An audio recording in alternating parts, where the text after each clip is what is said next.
विष्णु जी से नारद जी ने कहा कि धरती लोक में जो आपकी तपस्या करता है, आराधना करता है, वो तो दुख में रहता है, और जो आपका नाम नहीं लेता वो सुख में रहता है।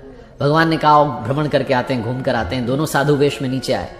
एक व्यापारी के घर गए साधु वेश में भिक्षा मांगने के लिए, उसने भगा दिया वहां से। जब वहां से निकले तो भगवान ने पलट करके व्यापारी के घर की तरफ देख करके कहा कि तुम्हें और पैसा मिले, तुम और समृद्ध हो जाओ। वहां से पहुंचे एक झोपड़ी में, एक माता जी रहती थी, भगवान की पूजा करती थी। झोपड़ी के बाहर एक गाय बंधी हुई थी।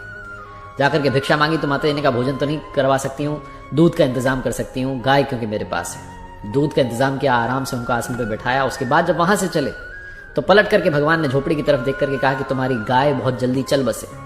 नारद जी से रहा नहीं गया, आप ये उल्टी बातें क्यों कर रहे हो? जो गाली दे रहा है उसको कह रहे हो और फलो फूलो, और माता जी जो आदर सत्कार कर रही है उनको कह रहे हो कि तुम्हारी गाय चली जाए। भगवान ने कहा तुम समझे नहीं, मैंने गाय चली जाए इसलिए कहा क्योंकि अंतिम समय में मैं चाहता हूं कि मेरी जो भक्त हैं, जो महिला हैं, बूढ़ी महिला हैं, ये मेरा ही स्मरण करें, गाय की चिंता ना करें कि उसका क्या होगा।